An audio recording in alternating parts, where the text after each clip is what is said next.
Hai, selamat malam. Assalamualaikum warahmatullahi wabarakatuh.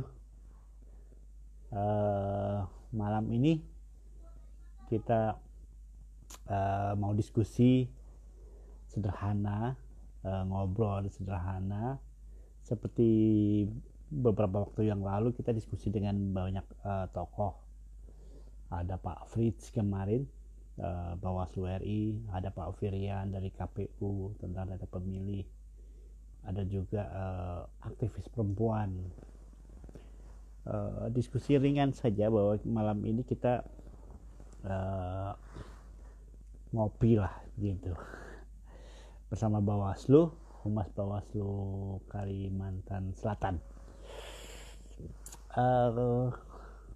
Kalimantan Selatan mau pilkada nih, teman-teman pasti kepingin dong melihat perspektif beberapa pihak, khususnya pihak yang membutuhkan perlakuan yang sama terhadap hak konstitusi. Pemilu ini kan bukan hanya wilayah, pilkada ini kan bukan hanya wilayah beberapa elit, tetapi semua orang berhak menggunakan hak pilihnya. Semua orang berhak untuk memilih nantinya di pilkada. Nah, karena ini hak setiap orang, maka kita tidak memandang bulu, entah itu dari kemudian dari pejabat, petani, nelayan, sampai buruh, semuanya punya hak suara yang sama. Satu suara, one vote, one man, satu suara dihargai satu, nilainya sama. Ini menjadi menarik, baik yang kemudian memiliki kecenderungan sama misalnya, sampai dengan yang memiliki kekurangan dalam hal penyandang disabilitas. Nah, apakah juga hal yang sama seperti apa yang seharusnya dilakukan oleh Bawaslu, oleh KPU, khususnya Bawaslu? Apa yang bisa diberikan penyandang disabilitas terhadap proses demokrasi? Lalu apa yang harus dilakukan penyelenggara terhadap penyandang disabilitas? Ini kan menarik kalau kemudian teman-teman penyandang disabilitas berkomitmen untuk memberikan berkontribusi terhadap proses pembangunan melalui proses pemilu. Ini menjadi menarik. Nah, persoalan ini kan kita malam ini berdiskusi enteng saja dengan Mbak Hervita. Coba kita cek dulu, mudah-mudahan sudah masuk nih Mbak Hervitanya. Mudah-mudahan kau belum masuk ya.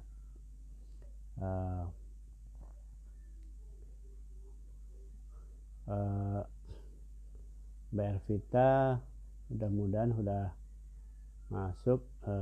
Kita tunggu sampai kemudian bisa bergabung. Nah, Mbak Hervita Liana adalah Ketua PPUA Penyandang Disabilitas Kalimantan Selatan. Coba kita cek lagi.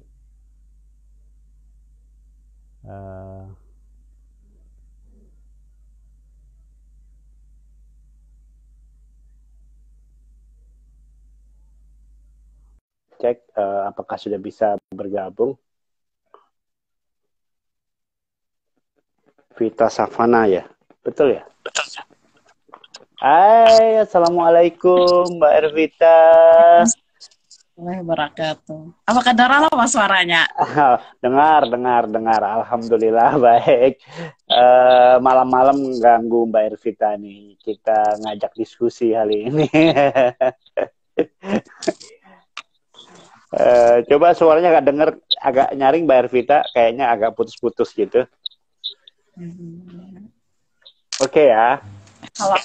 Apa kedengaran ya, Pak? Kedengaran lah. Oke, mantap. Oke. Tadi baru kasih prolog. Saya katakan bahwa kepada masyarakat bahwa hak konstitusi ini kan kapan pemilu, Pak? Oh, pemilu udah selesai. Ini ada pertanyaan. Kapan tanggal 23 nanti tanggal 9 Desember nanti kita pilkada ya, Mbak Hervita ya. Nah, dalam proses pilkada ini kan kita nggak memandang bahwa ini menjadi ajangnya teman-teman para pemilik golongan atau seseorang saja, tetapi memiliki hak semua orang. suaranya sama dong antara satu orang pejabat maupun buruh tani maupun tukang becak sama. Termasuk dalam hal ini penyandang disabilitas. Nah, Mbak Ervita hari ini Liana itu ada ketua PPUA, penyandang disabilitas. Sebenarnya sejauh mana sih peran-peran penyandang disabilitas terhadap penyelenggaraan pemilu, khususnya bagaimana sih peran-peran disabilitas dalam proses pemilu ini? Ini pengantar dulu, apa itu PPUA dan lain sebagainya. Mungkin silahkan dieksplor, Mbak. Ya, terima kasih Pak telah memberikan kesempatan kan kepada PPUA disabilitas kan untuk menyuarakan pemilu akses ini seperti apa kan, supaya kan ke depannya pihak penyelenggara pemilu ini kan lebih baik ya. PPUA disabilitas ini adalah Pusat Pemilihan Umum Akses Disabilitas Provinsi Kalimantan Selatan. Ya, berdirinya PPUA ini sudah lama kan di Jakarta kan maupun di seluruh Indonesia. Kalau saya ini kan menjabat untuk yang periode yang kedua kan pada tahun 2017 kan sampai sekarang ini. Ya, misi dan visi PPUA ini adalah untuk mengadvokasi hak-hak politik disabilitas kan, agar partisipasi pemilih disabilitas ini kan lebih meningkat kan, karena mempunyai hak yang sama kan sebagai warga negara Indonesia kan, sebagai isu-isu HAM juga kan politik ini. Jadi memang lembaga ini dibentuk karena memang konsisten untuk kemudian memberikan pendidikan politik, pendidikan pemahaman tentang hak-hak politik begitu ya, Mbak ya. Oke. Lalu peran-perannya apa saja yang bisa dibangun terhadap PPUA, terhadap kelembagaan membangun kepemiluan atau demokrasi di Kalimantan Selatan ini, Mbak Ervita? Ya, pengalaman saya kan bergabung di PPUA ini pada tahun 2014. Nah. Ya, awalnya kan sebagai anggota aja kan, setelah saya bisa masukkan ke penyelenggara pemilu kan maupun Bawaslu, KPU kan untuk mensosialisasikan kan, menyuarakan hak-hak disabilitas tentang politik ini kan, ya alhamdulillah kan sudah ada peningkatan sendiri kan dari pihak KPU, Bawaslu kan sudah mengikut sertakan kan organisasi-organisasi disabilitas cabang-cabang di daerah kan, seperti acara sosialisasi, FGD kan sudah ada peningkatan lah partisipasinya kan. Ya, walaupun saat ini masih belum terlihat kan untuk partisipasi dalam pengawasan pemilu, lebih banyaknya kan ke KPU kan mereka bergabungnya daripada ke pengawasan pemilu. Apakah Bawaslu ini kurang gencar untuk mensosialisasikannya kan, Pak? Apakah ada beberapa faktor kan? Iya. Nah, sepengetahuan Mbak Ervita nih, bagaimana sih penyandang disabilitas itu tentang hak-hak pilihnya terhadap proses pemilu itu sejauh mana selama ini gitu, yang dilakukan oleh penyelenggara pemilu dalam hal ini Bawaslu maupun KPU gitu? Ya, kalau untuk mungkin kita berbicara tentang pemilunya kemarin ya Pak, Pileg dan Pilpres kemarin kan ada beberapa permasalahan yang terjadi kan tentang pendataan coklit kan. Nah, saat ini kan lagi pendataan kan Pak. Nah, pihak PPDP itu kan tidak memahami kan ragam-ragam disabilitas kan di dalam formulir pendataan ini kan, seharusnya kan mereka harus memahami kan ragam-ragamnya, ada tunanetra, tunarungu wicara, kan tunadaksa, kan disabilitas mental dan lain sebagainya.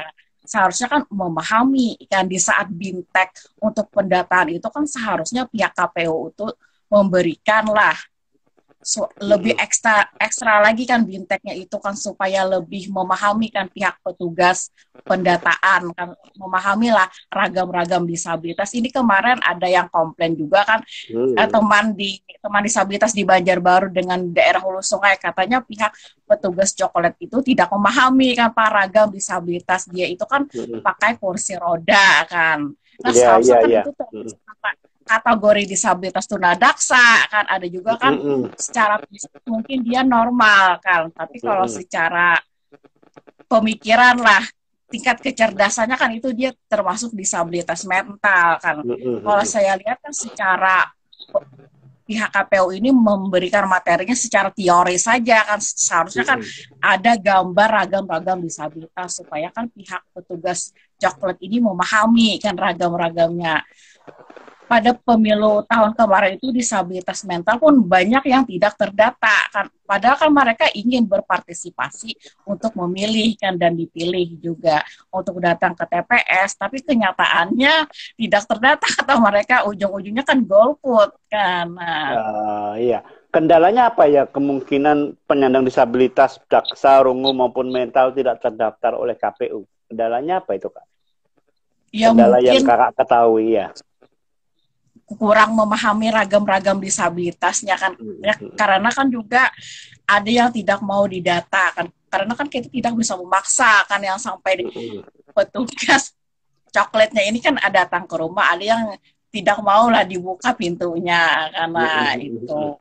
Ada yang disabilitasnya juga dikurung kan, ya macam-macam lah, itu biasanya di daerah pelosok-pelosok kan, di daerah perdesaan yang masih partisipasinya itu ya kurang lah untuk kesadaran dalam memilih kan. Ya walaupun disabilitas sendiri kan ada yang buta aksara kan, yang buta huruf, tapi kan dia ingin berpartisipasi ya karena faktor keluarganya kan melarang, dia ingin datang ke TPS walaupun sudah terdaftar kan, dia di daftar pemilih tetap. Ya, ya. Oke. Memang kebanyakan kendala penyelenggara pemilu dalam memahami yang tunarungu, tunamental, tunadaksa. Kalau biasanya sih yang kemudian misalnya tunarungu ada translate dalam setiap kegiatan gitu ya. Nah, bagaimana kemudian memahami untuk yang tidak bisa melihat seperti low vision atau itu kadang-kadang penyelenggara itu kesulitan menjelaskan atau memberikan pemahaman. Masing-masing bagaimana cara pendekatannya, Mbak? Misalnya bagaimana untuk daksa, untuk mental atau aksara, sehingga kebutuhan yang dibutuhkan oleh penyelenggara itu, kebutuhan yang dilakukan oleh disabilitas bisa dipahami oleh penyelenggara. Apa yang harus dilakukan oleh penyelenggara terhadap penyandang disabilitas ini seharusnya? Sebaiknya seperti apa sih masing-masing penyandang disabilitas ini? Sehingga kami paham. Karena saya sering kesulitan. Begini, untuk yang nggak bisa melihat ya, misalnya yang itu. Itu bagaimana menjelaskan tentang calon gitu. Nah, sedangkan di daftar calon itu banyak sekali gitu. Nah, seperti itu yang kemudian penyelenggara tidak bisa melihat bagaimana menjelaskan kepada yang penyandang disabilitas, termasuk yang mental tadi. Gimana, Mbak, itu, Mbak? Nah, ya, gimana caranya gitu?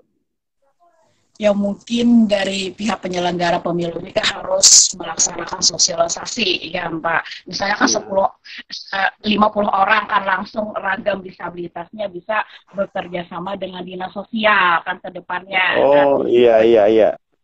Sosial mencarikan orangnya, pihak penyelenggara pemilu memfasilitasinya kan. Supaya kan mereka sadar juga kan arti pemilu seperti apa kan, pemahamannya kan. Karena pada waktu pemilu kemarin itu kan untuk pemilihan anggota DPR kan banyak kan Pak. Itu membuat bingung kan. Ya, kan. Ya. Karena juga dari KPU RI tidak memfasilitasi template Pak. Nah makanya kan mereka juga bingung kan yang mana yang harus dicoblos kan. Kalau untuk presiden kan sudah difasilitasi kan. Untuk template-nya itu anggota DPR kemarin kan tidak ada, makanya kan membuat bingung kan, semuanya ada yang ya golput lah, ya asal-asal coblos aja katanya kan. Itu yang kemudian pihak kontestan sendiri kan tidak mengkampanyekan apa saja yang mereka ingin perjuangkan dengan hak-hak disabilitas, kan kenyataannya kan tidak ada kan isu-isu disabilitas itu dikampanyekan oleh mereka. Jadi kan mereka juga bingung kan, semuanya bukan hanya disabilitas saja kan yang bingung, non disabilitas pun bingung juga kan semuanya kan, karena kan ya membuat semuanya kurang memahami kan apa kan yang untuk diperjuangkan Esta. Ya, saya juga jarang sekali ya mendapatkan calon itu menyampaikan apa sih yang misalnya kalau ada fasilitas khusus yang penyandang disabilitas misalnya ada yang dari calon nih seperti apa sih itu saya juga jarang mendengarkan. Sebenarnya harapan-harapan apa sih yang diinginkan teman-teman penyandang disabilitas terhadap proses pemilu atau calon itu seperti apa yang seharusnya diinginkan oleh teman-teman penyandang disabilitas? Ya mungkin organisasi disabilitas nanti harus diikutsertakan Pak pertemuan di saat penyusunan tim perumus debat kan paling tidak kan harus ada masuk salah satu disabilitas masuk tim menjadi tim perumus debat kan nanti dari situlah apa kami bisa menyampaikan kan isu-isu disabilitas ini seperti apa kan hak-haknya ini kan banyak kan apa ragam-ragamnya juga kan karena pada waktu pemilu pilkada tahun 2015 kemarin kan tidak terangkat kan oleh pihak penyelenggara pemilu kan isu debat tersebut maupun pada pilkada 4 kabupaten kota tahun 2018 kemarin kan tidak ada terangkat. Jadi kan para kontestan ini kan tidak tahu kan disabilitas itu apa, kan difabel kan perbedaannya kan hak-hak mereka apa saja kan yang harus diperjuangkan. Jadi kan masyarakat disabilitas ini kayak enggah lah untuk memilih kan karena mereka tidak memperjuangkan kan hak-hak disabilitas mereka. Betul juga ya karena memang tidak diberikan ruang kepada penyandang disabilitas untuk memberikan masukan. Sebenarnya harus diberikan ruang penyandang disabilitas tidak hanya pada akses untuk mendapatkan informasi, tetapi untuk mendapatkan salah satunya visi misi terhadap calon begitu ya Mbak Hervita? Iya Pak. Oh iya.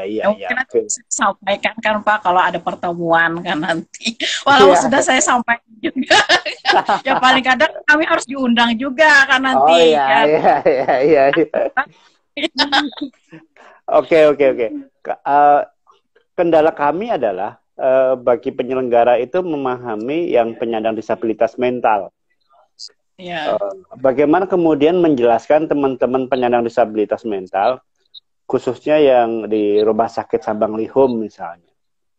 Meskipun dia memiliki hak konstitusi diberikan, tetapi kan kadang-kadang kesulitan kita memberikan penjelasan.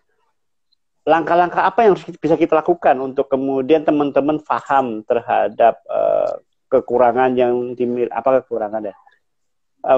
disabilitas mental tersebut, memahami terhadap pemilu itu seperti apa yang harus dilakukan oleh penyelenggara, Mbak? Ya seharusnya kan dari pihak KPU ataupun Bawaslu harus ada kunjungan Pak ke Sabang Lihum maupun ke Panti Budi Luhur kan di Banjarbaru kan nanti. Ya minta datanya kan disabilitas mental yang dinyatakan benar-benar sembuh karena dari situ kan ketahuan karena yang ada di Sabang Lihum itu sekitar 8.000 disabilitas mental Pak. Oh 8.000 ya Pak.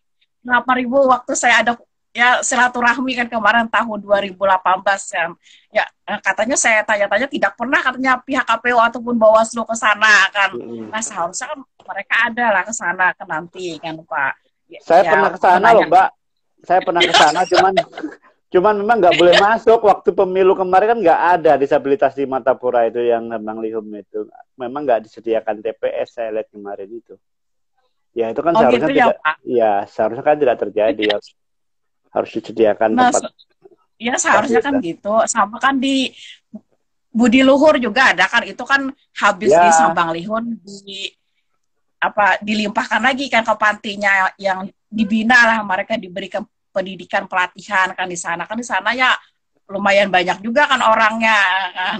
Ya mungkin harus ada TPS juga di sana dibuatkan kan memberikan pemahaman kan kepada mereka kan seperti apa kan pemilu ini kan. Tapi ada juga yang tidak mempunyai KTP, Pak. Nah, itu juga masalahnya. Nah, karena kan orang luar Kalimantan. Ya, kalau memang orang luar Kalimantan, memang dia tidak memiliki hak pilih. Kemudian itu yang kemudian terjadi. Kalau orang Kalimantan mungkin bisa menggunakan hak pilihnya. Jadi setelah dia di Rumah Sakit Sambang Lihum, baru kemudian dia dinyatakan sehat, kemudian diberikan pembekalan di Budi Mulia gitu ya Mbak Hervita ya? Di Budi Luhur Pak, di Banjarbaru. Oh, di Budi Luhur ya. Di Banjarbaru. Di pinggir jalan aja ya. Iya, pas itu jalan kan itu. Binaan, ya. Diberikan binaan, kan pendidikan, kan mereka kalau sudah mereka benar-benar dinyatakan sembuh, barulah mereka akan dilepaskan mandiri, ya. Oke. Nah, ini kan sudah mulai proses pilkada nih, dan ini sudah tadi dikatakan Mbak Hervita proses pemutahiran data pemilih. PPDP ini kan banyak sekali, kadang-kadang datang ke rumah. Kendala-kendala itu untuk penyandang disabilitas memang ada kolom di situ. Di daftar pemilihnya itu ada kolom keterangan disabilitas gitu. Nah, kendala apa sih yang kemudian biasanya kalau ada kolom keterangan itu ditulis disabilitasnya mudah nanti saat pemutahiran saat penggunaan hari hanya atau saat pemungutan suaranya memberikan pelayanan, misalnya tunarungu berarti dapat tidak bisa mendengarkan apa yang dikatakan KPPS, jadi lebih diprioritaskan gitu. Tetapi pada saat ini teman-teman di PPDP itu kesulitan untuk mengawal ini. Bagaimana langkahnya yang harus dilakukan teman-teman PPDP ini seharusnya, Mbak Hervita? Ya mungkin dari petugas pendataan ini kan harus menanyakan kan kepada keluarganya apakah di setiap grup itu ada disabilitasnya kan. Misalnya saja kan kalau dia melihat secara fisik mungkin sempurna kan, tapi kalau secara pendengaran dia tidak mendengar kan. Nah, seharusnya kadang dari keluarga ini menjemunyikan lah Pak. Supan supan. Itu. Ya tidak mau dipublikasikan kan bahwa kan ada salah satu keluarganya disabilitas kan. Jadi kan pihak petugas pendataan ini tidak tahu kan. Jadi kan tidak didata lah dia itu disabilitas. Padahal itu penting ya, kan nanti kan saat hari hanya teman-teman penyelenggara pemilu bisa memperlakukan, karena kemarin ada kasus kejadian waktu itu dipanggil sampai jam 12, udah dia datang jam 10, dipanggil jam 10 nggak kedengaran, nggak mendengar, tapi dia berdiri sampai jam 12 sehingga dia nggak bisa menggunakan hak pilihnya. Padahal saat dia dipanggil, karena dia nggak mendengar, itu yang menjadi kendala. Itu sering terjadi Pak di mana-mana kan. Iya. Kalau yang low vision kan bisa dikelihatan. Kan, ya, jadi dia masih meraba-raba begitu. Tapi yang untuk tunawicara, tunarungu banyak sekali itu yang kemudian lewat jamnya karena nggak dipanggil, nggak kedengaran oleh petugas KPPS ya. Jadi pesannya kepada PPDP apa yang terpenting agar lebih apa begitu misalnya saat ini kan nanti kan PPDP bekerja mulai tanggal hari kemarin tanggal 15 sampai 13 Agustus nanti ya. Ya, betul. Ya. Nah, seharusnya seperti apa sih? Dari pihak yang mendata itu kan keluarganya harus ditanyakan dulu apakah di setiap rumah ini ada disabilitas, tidak kan. Ya kalau emang tidak ada kan tidak ada. Kalau emang ada kan karena ragamnya itu kan harus memahami juga kan tunanetra kan tunarungu wicara kan disabilitas mental, tunagrahita kan ada misalnya kan Down syndrome, autis kan ada kategorinya. Nah, seharusnya kan kadang pihak keluarga ini yang tidak mau mengatakan lah Pak. Nah, ya seharusnya kan ya mungkin ada sedikit trik-trik lah cara-caranya kan dari petugas pendata ini harus ada ya lemah lembutnya lah, jangan juga kan kita kasar kan untuk mendata ini apakah ada tidak di salah satu rumah ini kan disabilitas, atau tanya ke RT kan dulu kan ke pihak kelurahan kan kalau emang ada kan tapi keluarganya menyembunyikan kan itu harus ada komunikasi lebih lanjut lagi kan apakah keluarganya ini mau kan didata salah satu keluarganya atau tidak kan. Kalau di keluarganya tidak mau kan ya kita tidak bisa memaksa juga kan Pak Ana. Gini aja, mungkin di dinas sosial atau dinas di rumah sakit Sambang Lihum atau rumah sakit apa tadi yang pembinaan untuk yang lanjutan itu Budi Luhur. Iya, itu ada nggak data-data yang mungkin bisa dilakukan oleh penyelenggara dalam hal ini memetakan, oh berarti yang ada 8.000 tadi dikatakan tadi itu bisa di tracking, bisa dilihat. Ada nggak sekiranya data itu? Saya ini belum pernah juga ke sana, karena ke sana kemarin tidak ada orangnya kan, kepala dinasnya karena berapa kali kan ke sana, kabitnya tidak ada. Mungkin nanti ya mau ke sana. Ya mungkin bisa juga kan nanti Bawaslu ke sana kan Pak untuk silaturahmi kan, langsung kan. Biasanya ada kepala dinasnya itu harus Senin Pak kabitnya kan, kepala bidangnya, tapi kan itu pun juga harus ya pakai surat kan, kita harus ada kontak lah orang dalam juga kan di sana kan. Jadi memang penting untuk kemudian di proses data pemilih nanti seandainya KPU lalai dalam persoalan ini kan Bawaslu bisa mengingatkan ke KPU bahwa ada loh data kemudian yang harus disinkronkan terhadap penyandang disabilitas itu. Yang tadi PPDB tidak terselesaikan kan bisa datanya di tracking di sana. Gitu. Untuk di kabupaten kota nanti Pak bisa minta data ke dinas kesehatan Pak, untuk disabilitas mental itu setiap daerah pasti ada kan, tapi kan yang benar-benar dinyatakan sembuh kan ke dinas kesehatan kan, mungkin bisa bekerja sama dengan dinas sosial juga kan. Bawaslu juga harus ada data juga Pak disabilitas, bukan hanya dari KPU karena kita mengawal itu harus kita ini kan harus mengawal bareng-bareng Kak, biar KPU kerjanya benar ya kan. Itu. Iya. Nah, ada semacam kegelisahan kami sebenarnya di penyelenggara.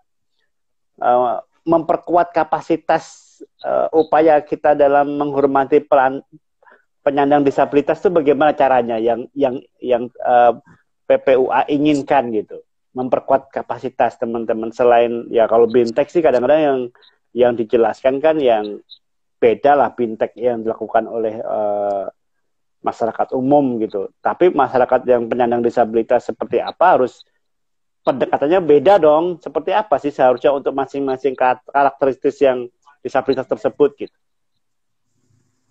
Saya lihat selama ini kan menyimpang Pak, narasumber dari Bawaslu ini kebanyakan teorinya yang disampaikan. Kalau teori mungkin orang tapi kalau secara fakta di lapangan itu tidak ada mereka menjelaskan. Seharusnya kan dari Bawaslu terjun langsung melihat keadaan, bukan hanya petugas dari TPS-nya, tapi kan dari komisionernya langsung kan Pak, melihat setiap penjelasan materi itu harus ada gambar-gambar ragam disabilitasnya kan Pak. Setiap acara sosialisasi kan, misalnya kan disabilitas tunadaksa itu apa kan kategorinya kan banyak kan, lagi kan di bawah gitu. Seperti si roda kan pakai tongkat kan, kayak tunanetra kan juga kan, ya macam-macam kayak apa disabilitas tunarungu itu seperti apa kan, tuli kan bisu karena itu kalau saya sama dan juga harus itu pendekatannya selama ini itu tidak susah kita kemudian. Saya kan pernah itu di sini di Martapura ini yang di Martapura Simpang 4 Martapura itu Budi Luhur Budi Mulia ya. Budi Mulia itu yang sekolah anak SLB yang itu. SLB ya Pak? Ya SLB. Saya masuk di ruangan situ Kak. Saya bingung itu, blank saya. Biasanya kan jelasinnya seperti apa yang harus saya lakukan, menjelaskan calon-calonnya yang memang harus dibacakan sepertinya, harus dikasih penjelasan visi misinya calon itu gitu. Bawaslu harus ada penterjemah bahasa isyarat Pak ke depannya kan. Kalau ada acara jadi kan Zoom harus gitu ya. Acara Zoom misalnya kan sosialisasi FGD kan. Ya saat ini kan dari Bawaslu sendiri belum ada sih. Ada belum sih kemarin. Ada narasumber. Kalau ada teman-teman penyandang disabilitas yang hadir dalam rapat, kita kan masih sering pakai ibu itu ya. Ibu siapa itu yang? Siapa? Ibu yang sering kita ada acara itu, yang kalau acara disabilitas kita pakai itu. Biasanya ibu siapa itu? Yang kalau menggunakan bahasa isyarat itu. Ada pernah melihat, no saya? Ada yang kemarin ibu nggak ngeliat aja.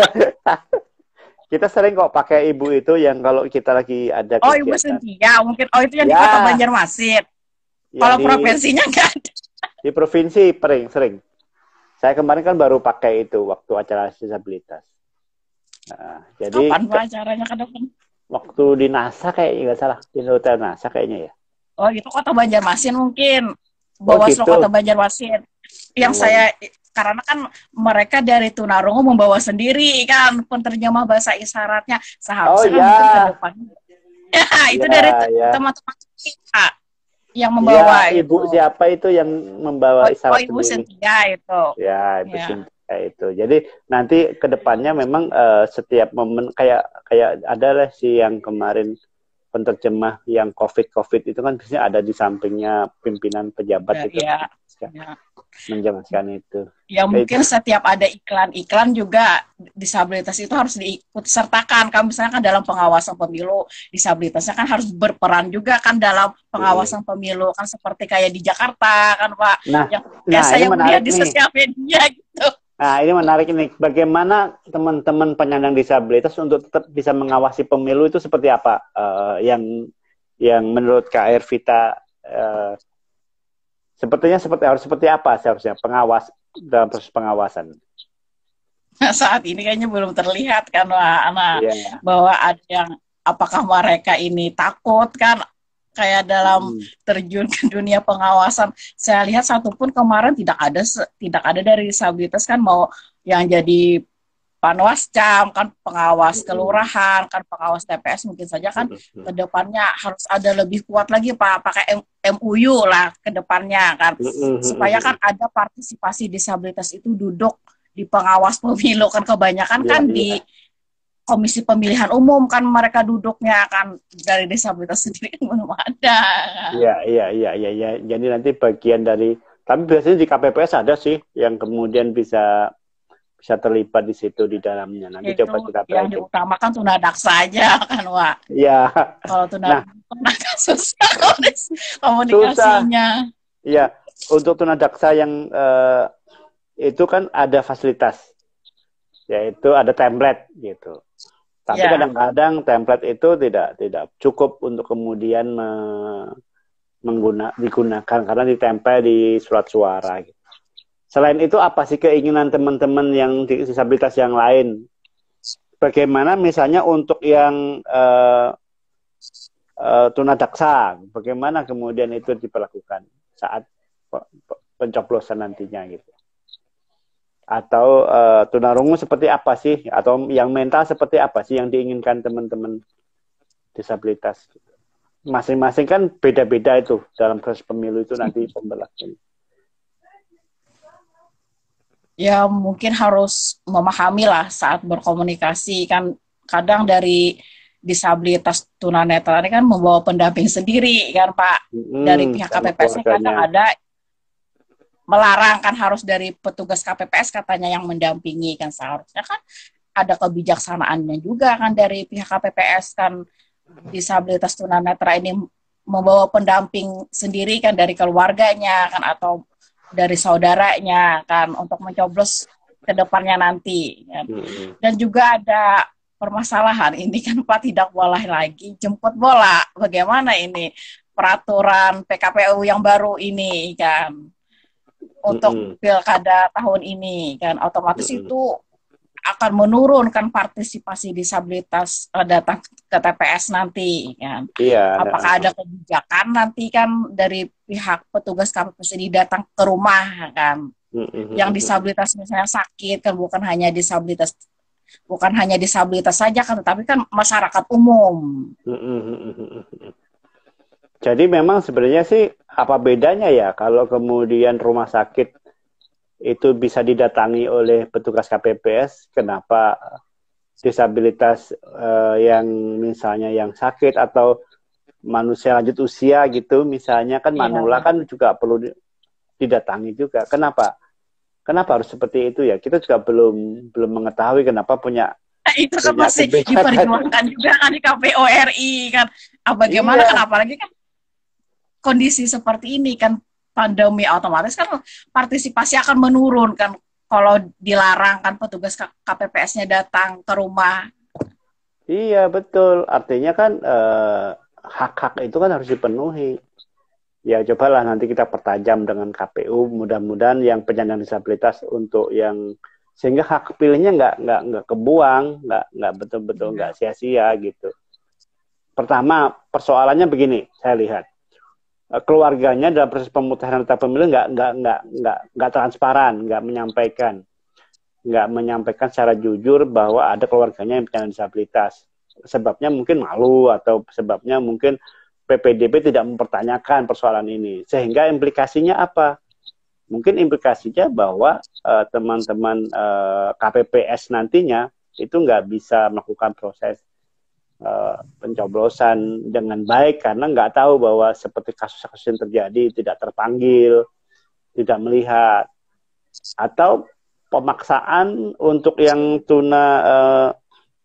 yang tidak bisa melihat tadi dipaksakan untuk petugas KPPS yang membantu, padahal kan keluarganya boleh menggunakan hak pilihnya juga, dibantu oleh keluarganya dulu gitu. Itu yang harus dilakukan oleh penyelenggara dalam hal ini KPU. Lalu KPU harus melakukan proses tracking yang penyandang disabilitas itu, khususnya ke dinas sosial, kemudian ke dinas kesehatan, ke rumah sakit Sambang Lihu, untuk memastikan apa kemudian yang terlayani dengan baik dan benar lah untuk penyandang disabilitas itu. Nah, apalagi dengan sistem yang sekarang ini COVID-19 ini berlangsung, semakin tidak terlayani dengan baik. Yang selanjutnya adalah jarang sekali ya visi misi ini disampaikan oleh para calon ya, Kak Fit. Iya Pak, nah, nggak tahu kan untuk pemilihan gubernur, wali kota, dan bupati ini kan, makanya kan dari pihak penyelenggara nanti kan bila ada pertemuan kan organisasi disabilitasnya harus diikutsertakan kan. Kalau bisa masuk jadi tim debat itu ya, materi ya, debat. Tim debat perumus ya, debat nanti kan paling tidak satu orang perwakilan kan, tapi kan dipilih-pilih juga kan orangnya yang benar-benar berpotensi kan. Atau gini aja Mbak, bikin rancangan yang kemudian bisa disampaikan ke KPU, nanti proses debat misalnya terjadi, rancangan draft ini loh pandangan teman-teman penyandang disabilitas kan bisa dikoordinasi dengan ke PPUA pusat, bahwa ini loh rancangan yang diinginkan, masukan terhadap proses pembangunan ke depan, visi misi calon ke depan gitu. Nanti nanti KPU didorong oleh Bawaslu bahwa ini diperhatikan untuk penyandang disabilitas, meskipun misalnya kadang-kadang penyelenggara pemilu itu kan mengkategorikan untuk itu beda-beda. Tetapi kalau ada tulisan yang kemudian itu diberikan kepada KPU bahwa materi debatnya tolong ini yang dimasukin, itu gimana? Kayak kalau seperti itu masukannya? Oh, itu mungkin dalam proses Pak dari PPUA pusat kan mau ada kerjasama pembuatan MOU kan ke KPU RI, mungkin dalam pembuatan kan lagi kan. Ya, itu kan karena nanti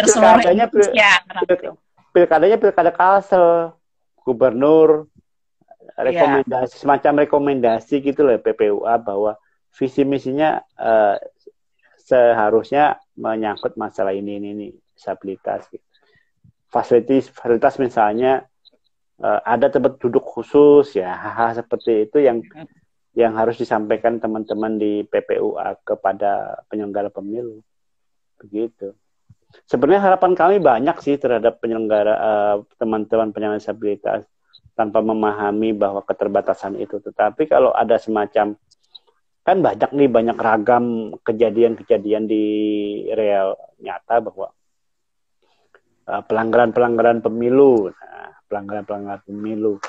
Nah, ada yang money politik, ada yang kemudian netralitas ASN, yang kemudian keperpihakan ASN kepada calon, atau black campaign. Sejauh mana sih teman-teman penyandang disabilitas melihat kejadian-kejadian pelanggaran pemilu ini dilakukan? Bagaimana cara mengatasinya kira-kira Mbak? Ya, kalau dalam pelanggaran kan mungkin banyak kan Pak, tidak akses lah TPS-nya kan, ada yang berbatu-batu kan, nah, ada yang dekat got kan, bagaimana itu Iya, pengguna iya, yang iya. pakai kursi roda kan, yang pakai tongkat kan, pada ya, mungkin saya tidak menyalahkan pihak penyelenggara pemilu kan, tapi berusaha juga kan menyuarakan, karena kan kita luas juga kan untuk geografisnya ini kan macam-macam kan Pak. Iya, Nah, ya heeh. karena mungkin kan ada yang tidak ya tidak dapat lah tempatnya, tapi kan dari pihak KPU sendiri kan berusaha juga kan mencari tempatnya yang akses, paling tidak kan di dalam ruangan kan, misalnya kan pinjam halaman sekolah kan gitu. Nah, ini kan Heeh. adalah yang masih berbatu-batu, sedangkan di TPS sendiri kan ada disabilitasnya yang kan ingin mencobloskan ya, Iya, heeh. padahal kan kata mereka kan ya, ya Iya. walaupun TPS-nya tidak akses kan, mungkin ada beberapa permasalahan juga mereka takut melapor kan, misalnya kayak ada Heeh. pelanggaran-pelanggaran money politik kan. Heeh. Bagaimana ini menyikapi seandainya ada money politik sistem rekening, Pak? Heeh. Nah, Seperti ini seperti apa itu? main ini kan ada, saya dapat kabar kan, katanya ada pihak kontesta mentransfer uang ke rekening kan, mungkin ini tidak diketahui orang apakah ini berupa sumbangan, apakah Heeh. misalnya bentuk sedekah apa, tapi kata dia berupa politik money kan, di saat hari besoknya akan mencoblos, malamnya akan sudah mulai beraksi kan, itu mengirim-ngirim Heeh. ya uang lah lewat rekening. Itu bagaimana pandangan dari Bawaslu Ya, ya itu sebenarnya sih, seandainya terjadi nanti? ya, ya itu kan bisa dilaporkan, Mbak. Misalnya Iya, dilaporkan kepada Bawaslu atau biar nanti Bawaslu melakukan proses penelusuran gitu. Jadi sebenarnya sih yang diperlukan oleh teman-teman penyandang disabilitas berupa laporan awal untuk kemudian Bawaslu bisa menindaklanjuti gitu. Jadi kalau iya, kita berharap teman-teman penyandang disabilitas yang memiliki hak yang sama tidak hanya pada pemilu, juga punya hak yang sama terhadap pengawasan. Biar pemilu ini baik dan benar kan harus diawasi bersama-sama nih, tidak hanya pada masyarakat umum, tetapi juga teman-teman penyandang disabilitas. Misalnya ada ditemukan ASN ikut kampanye misalnya, atau pembagian uang pada saat menjelang hari hanya, entah itu dalam bentuk rekening, entah dalam bentuk voucher, entah bentuk giveaway. Nah, banyak kan ragam-ragam money politik yang strategi dilakukan oleh calon. Nah, teman-teman penyandang disabilitas bisa laporin itu persoalan itu kepada Bawaslu untuk sebagai langkah awal kita menegakkan keadilan. Jadi nggak usah malu, kita tracking aja nanti apakah kemudian bisa sebagai pelapor, melaporkan langsung, lalu kemudian mengisi formulir untuk melaporkan dengan keterangan bukti yang ada, atau hanya sekadar menyampaikan dulu bahwa itu data awal, silahkan Bawaslu melakukan proses penelusuran lebih lanjut. Ya. Itu dua langkah yang kita inginkan sebenarnya oleh Bawaslu. Dan itu diharapkan oleh teman-teman. Termasuk laporan ini menarik loh Mbak, bahwa banyak sekali yang tidak masuk dalam DPT gitu. Seharusnya KPU koordinasi dengan dinas sosial dong, koordinasi ya dengan. kemarin sudah disampaikan kan, mungkin Oh ya ya ya. nggak tahu juga kan kenapa, apakah bagaimana kan nanti kan untuk persiapan Pilkada 2020 ini pihak Ya. KPU ya. Kalau itu ada 8.000 yang sudah sembuh di Sambang Lihum kan harus Nah, di tracking. itu kan ada lagi kategorinya apa Oh dari gitu. 8.000 disabilitas mental tadi kan, ada lagi kategorinya yang sembuh itu berapa kan, tapi kata direkturnya kemarin sekitar 8.000 disabilitas mental apa yang ada di sana kan, itu belum termasuk kan lagi yang sembuhnya berapa. Ya. Ada Nah, tingkat-tingkatannya kan lagi. nah, itu harus dipahami oleh penyelenggara pemilu ketingkatan mana yang kemudian eh, yang bisa paham, bisa memilih. Tingkatan mana yang kemudian nanti tidak bisa menggunakan hak pilihnya. Tapi saya pikir semua pengguna boleh menggunakan hak pilihnya kok, karena yang di undang-undang kan jelas bahwa kita cuma dibatasi pada usia 17 tahun ke atas. Ya kan sudah menikah. Nah, lalu kemudian yang mengkategorikan dia penyandang disabilitas mental siapa kalau bukan dokter ya kan? KPU kan nggak boleh menjustifikasi atau Bawaslu menjustifikasi dia gangguan mental, dia nggak menggunakan hak pilihnya, ya nggak boleh. Kan gitu ya Mbak Evita ya? Ya Pak. Ya itu, ya seharusnya itu yang dipahami teman-teman kita lah. Kita autokritik lah.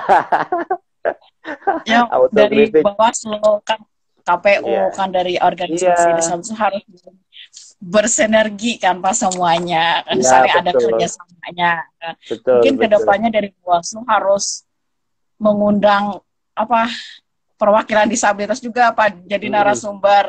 Selama Iya, ini iya. belum ada kan lagi. Iya, kita jadi Pernah, objek tapi aja. Iya, jadi pernah, objek. tapi tahun 2017 saja kemarin kan, selama gitu. berapa tahun ini tidak pernah kan Pak Iya, gitu. iya. Coba Ya, nanti kita ini kan saya lihat ada yang bergabung dari Bawaslu kan Pak. Ya, saya berharap kan dari Bawaslu Kabupaten Kota, ya bila ada acara sosialisasi kan FGD, ya diundang lah organisasi disabilitas cabang-cabang kan, supaya kan mereka memahami kan tentang pengawasan pemilu ini kan, buat menambah pengetahuan kan dan wawasan kan, supaya partisipasi pengawasan ini kan lebih meningkatkan disabilitasnya. Betul. Saat ini kan baru Kabupaten HST aja kemarin kan Pak. Oh, HST. Oh iya. Nanti kita perintahkan semuanya. Enggak kan itu perdana kan, enggak kan mengundang PPUA kan kemarin jadi narasumber. Yang lainnya kan belum ada bermunculan. Artinya teman-teman itu harus akseptabilitas terhadap penyelenggara maupun itu kan suatu suatu pihak menjadikan ramah lah disabilitas kan, dari Bawaslu kan ya. Ya semoga kan kedepannya itu kan lebih baik lagi. Ini susah nih. Dulu kan kita sering ketemu ya waktu acara kegiatan Bintek, Lakor dan sebagainya, sosialisasi partisipasi kemasyarakatan. Dengan wabah COVID ini sepertinya ya dengan seperti inilah yang kita bisa lakukan. Saya kadang pernah menghadiri lagi Pak, tapi karena sering komunikasi. Ya, karena memang selama 2 tahun ini sempat vakum Pak, tapi mulai menyuarakan kembali kan, membuka komunikasi lagi kan ke pihak penyelenggara pemilu. Ya, kemarin kan kalau waktu pilkada kan sering kita undang teman-teman itu. Tetapi saat pilkada ini ya kita memang jarang sekali ngundang publik untuk pertemuan, karena memang dibatasi kan, nggak boleh acara-acara kan di kegiatan pertemuan. Nanti kan ada pertemuan terbatas lah. Ya, tapi yang jelas hak-hak konstitusional seperti dia terdaftar sebagai pemilih, kemudian nanti saat pemungutan dan perhitungan suara, saat proses pengawasan, bahwa teman-teman penyandang disabilitas itu bagian yang sangat penting seperti warga negara Indonesia yang lainnya lah, begitu. Terima kasih loh Mbak, hari ini diskusinya luar biasa, hari ini memberikan masukan. Nanti mudah-mudahan visi-visi misi para calon juga akseptabilitas juga terhadap ini. Jadi melihat Kalimantan Selatan secara utuh gitulah, tidak hanya pada beberapa golongan saja gitu. Luar biasa, makasih ya Mbak Vita ya hari ini ya. Mudah-mudahan nanti kita bisa ketemu langsung dalam proses tatap muka dan kegiatan-kegiatan yang lainnya. Makasih hari ini. Ada yang mungkin mau disampaikan ke kami, Mbak?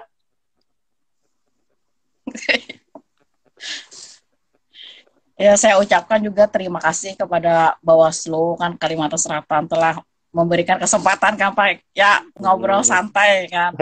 Santai aja, Mbak. sambil ngopi, Mbak. Silakan. Apa dari PPUA apa bisa menyuarakan kan apa saja kan untuk kedepannya kan lebih baik lagi. Iya, kan. Betul. Juga saya ucapkan dari Bawaslu Kabupaten Kota kan yang telah bergabung maupun dari instansi pemerintah kan lembaga-lembaga banyak loh Mbak. Ini yang nonton banyak loh se-Bawaslu Kalimantan Selatan hari ini yang nonton, biar dia dengar. Ya alhamdulillah kan ada yang bergabung kan yang bisa kan ya, karena saya juga pernah jadi bagian di pengawas pemilu Pak kemarin.